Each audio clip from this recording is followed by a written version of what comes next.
Everybody, it's Jeff Williams with Flea Fly Fish and Tackle.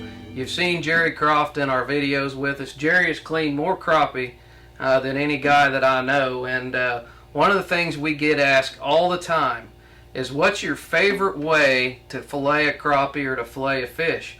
We just did the catfish video over on our Team Catfish channel, so if you like to clean catfish, make sure and see Jerry's tips on how to clean catfish at the Team Catfish channel. But right now, I'm going to show you Jerry's favorite way to fillet a crappie. Okay, a lot of people, when they get up here, they start right there. Okay. Well, these crappie ain't very big nowadays, so I kind of pinch back up under the head a little bit to get all the meat I can get. Okay, now let me stop you right there before you go any farther. Now what he did, I want you to look and see. A lot of people, like Jerry's saying, they're just gonna go down right here, but he's getting a whole nother ½ inch or inch of meat up underneath here by laying his knife in this way and then turning it, and I can promise you he has went right along that backbone. Jerry's not going to let any bit of that crappie go to waste.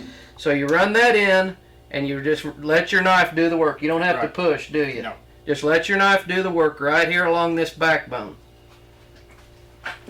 And then before you cut the skin off, it's usually easier to hold if you will just take it and lay it down like that. Okay, now I generally do both sides, or if I got a number of crappie, I may do a whole bunch before I do the rib pieces.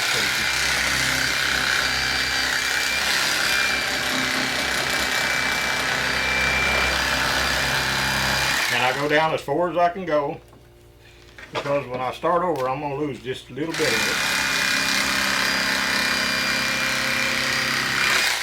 Okay, now folks, I'm telling you, that thing's about whisker thin. Jerry does a really good job on these crappies. So there's no meat left here on the skin. He's just done it about as good as you can get it. There's no meat left here across the backbone. That's where most of your meat is on a crappie. It's in the back right in here. That's where they're the thickest. He's went in here and he's turned his knife both ways. So from this point on, Jerry's done with this, and we're ready to go to the side pieces. Right.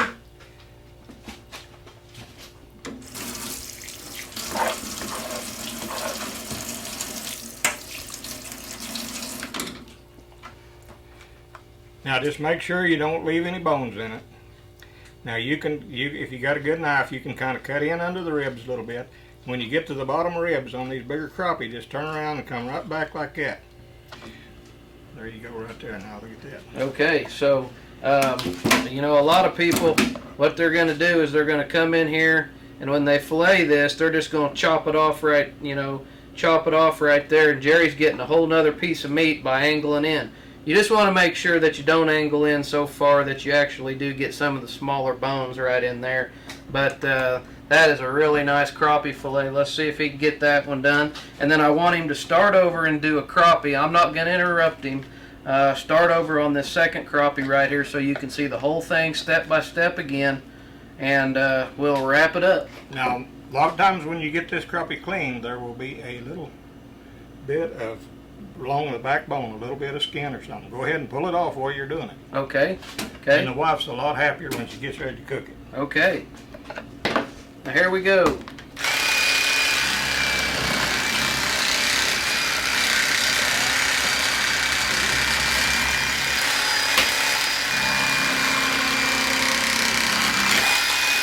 you can actually do these pretty fast if you've got a good knife and you really want to go. I'm trying to go a little slower there.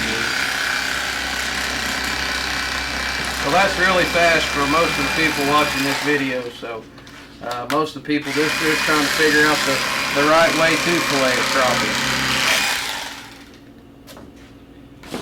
There again, here is the little strip on the side, back of it. You can generally just get a hold of it and peel it off. And then there again, you want to come back and do like we did before. Cut that along the edge of that, and then make sure you get plumb to the end of the bones before you, and feel of it. Make sure you ain't got a bone in it.